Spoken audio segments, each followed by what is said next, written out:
Assalamualaikum warahmatullahi wabarakatuh.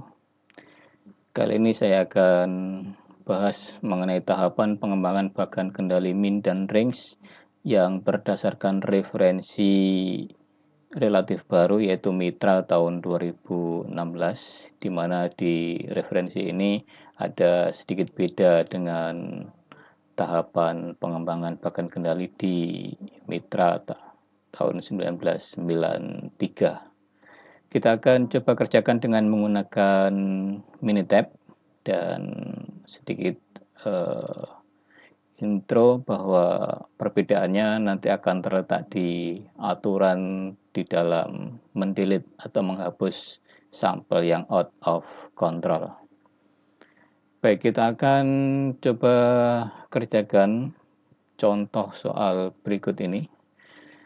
Dalam proses manufaktur diproduksi suatu jenis komponen listrik, sampel berukuran 5 secara acak diambil dari proses dan diukur nilai hambatan atau resisten dalam ohm. Data diberikan dalam tabel hambatan komponen. Buatlah tahapan pengembangan bagan kendali sampai diperoleh bahwa proses terkendali. Sumbernya dari Example 71 halaman 306 buku Amitabha Mitra tahunnya 2016. Baik, kita buka datanya. Ini datanya saya rekap dalam MS Word. Kalau di buku aslinya ini Example 71 Fundamental of Quality Control buku Amitabha Mitra tahun 2016, dan ini tabel 71-nya. Halaman 307 untuk tabelnya. Di contoh ini ada sampel 1 sampai 25, ini observasinya. Sampel ke-1 ada 5 data dan seterusnya sampai sampel ke-25. Kemudian sekalian dihitung X bar dan R-nya. Nah, di sini yang perlu kita perhatikan ada beberapa komen atau beberapa catatan terkait dengan samplingnya. Di sampling ketiga atau sampel ketiga di sini ada catatan pada saat itu ada new vendor, jadi ada materialnya diambilkan dari supplier baru. Kemudian di sampel kedua itu ada catatan terkait dengan high temperature pada saat itu, dan sampel kedua-tiga ada catatan spesial yaitu berupa long day, jadi kematian dari mesin yang mungkin secara mendadak ya, kematian yang salah. Oke, itu beberapa catatan yang nanti akan ya kita perhatikan saat misalkan di titik-titik tersebut, karena ini sesuatu yang tidak biasa, barangkali nanti di titik-titik tersebut ada yang out of control. Nah, ketika titik tersebut out of control dan ada kasus khusus, maka ini bisa kita delete. Ya, kenapa? Karena memang adanya error di sampel-sampel yang ada catatan ini bisa dideteksi kesalahannya dari mana. Ya, dari kalau ini new vendor, ini high temperature, wrong day, seperti itu. Nah, kalau misalkan nanti ada yang out of control tetapi tidak ada komennya sampel tersebut, maka sampel tersebut masih tetap bisa dimasukkan, jadi tidak perlu kita buang atau tidak perlu kita delete untuk proses pengembangan bagan kendalinya. Baik, kita ke ya ini sama seperti tadi itu. Saya simpan dalam bentuk Word. Nah, kemudian kita ke Minitab-nya.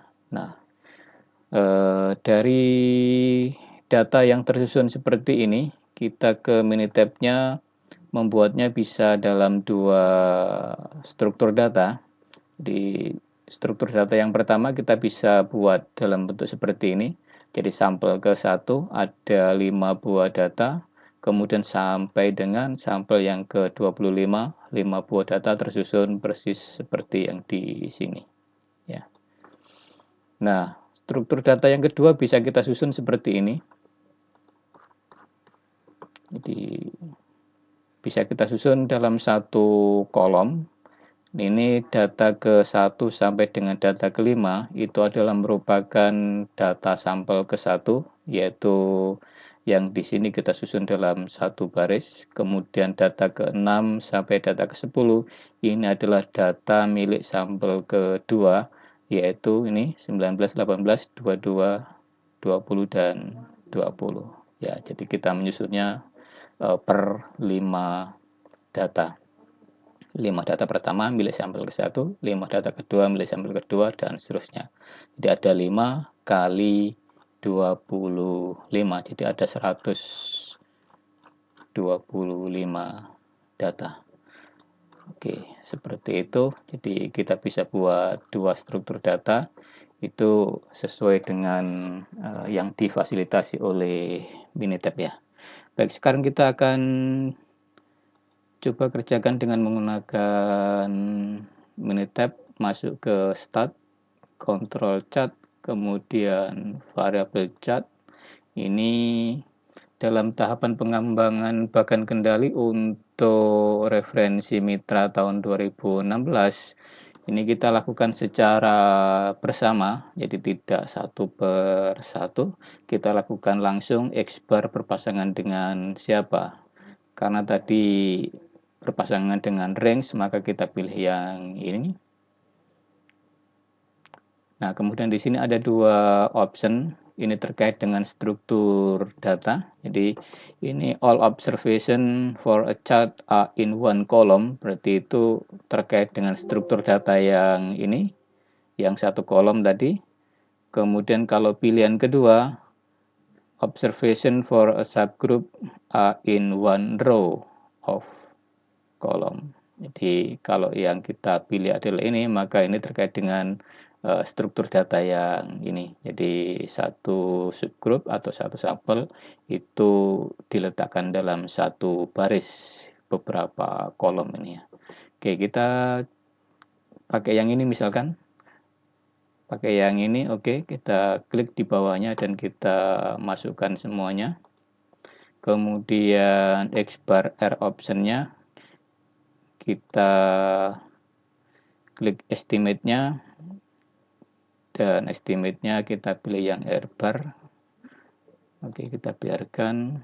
Data option-nya oke, all row kita include-kan, jadi kita ikuti default-nya, kita oke.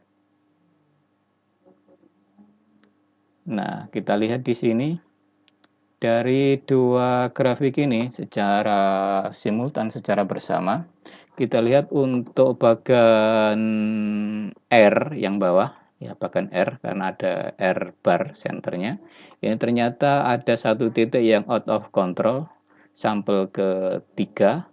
Untuk bagan X bar minnya, di center lainnya X double bar ini, ternyata ada dua titik yang out of control, yang ditandakan dengan merah ini, sampel ke 22 dan 23. Jadi dari dua bagan ini maka kita lakukan pengembangan bagan kendali untuk tahap berikutnya dengan mendelete sampel ketiga, 22 dan 23. Jadi sampel ketiga, 22 dan 23 kita bisa delete. Kenapa? Karena di dalam catatan ini sampel ketiga itu ada keterangan, ada catatannya bahwa pada saat pendataan penyampelan itu memang ada sebuah special case gitu ya. Jadi artinya kalau dia out of control, berarti out of controlnya itu karena disebabkan oleh ini. Jadi ada penyebab yang teridentifikasi. Sampel 22, 23 juga sama. Jadi ternyata dia out of control. Nah, berarti out of controlnya itu memang karena disebabkan oleh catatan ini. Sehingga ini sesuatu penyebab yang bisa diidentifikasi dan bisa diperbaiki. Ya. Kita kembali, berarti sampel 3, 22 dan 23 bisa di-delete. Oke, berikutnya kita masuk ke tahapan pengembangan bagan kendali berikutnya. Kita ke X bar dan R, kita klik data option-nya, kita akan specify which rows to exclude, kita keluarkan sampel ketiga, 22 dan 23.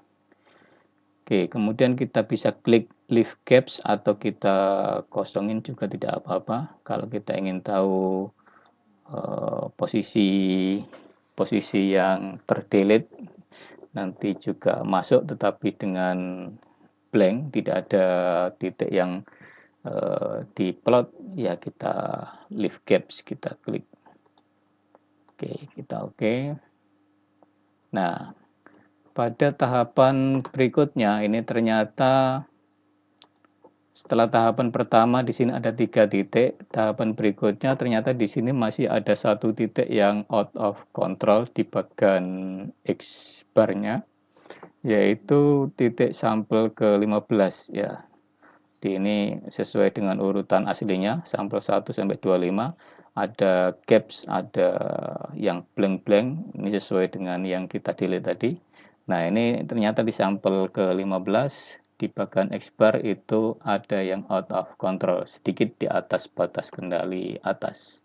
Nah, kita lihat ke catatan sampel ke-15 apakah ada catatan khusus terkait dengan kira-kira penyebab dari out of control-nya itu. Ternyata di sampel ke-15 itu di sini tidak ada catatan khusus terkait dengan sampling pada saat itu.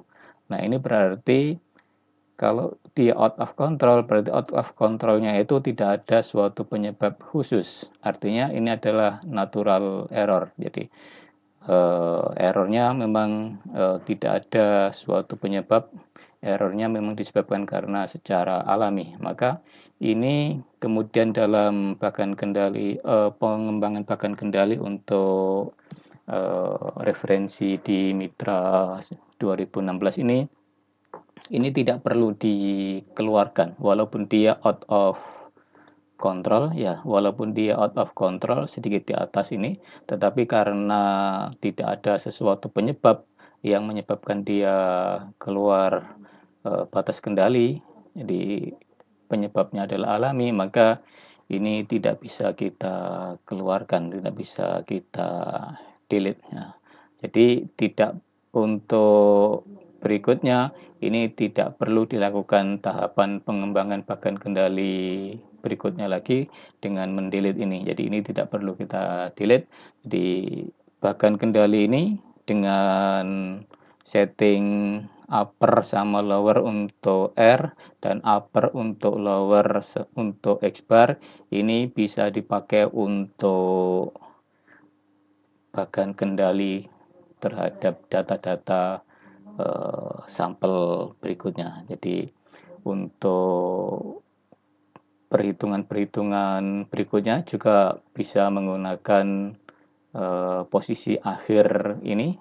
X double bar-nya adalah 20,864 dan R bar-nya adalah 3,273. Nah, jadi posisi akhirnya kita catat ini X double bar sama R bar-nya. Oke. Di posisi akhirnya kita catat R bar-nya 3,273 dengan upper dan lower-nya ini, kemudian X double bar-nya 20,864 dengan upper dan lower-nya ini. Nah, berdasarkan posisi akhir, walaupun di sana masih ada out of control 1, tetapi karena out of control-nya itu tidak disebabkan oleh suatu penyebab khusus, maka ini bisa dipakai sebagai dasar untuk perhitungan berikutnya.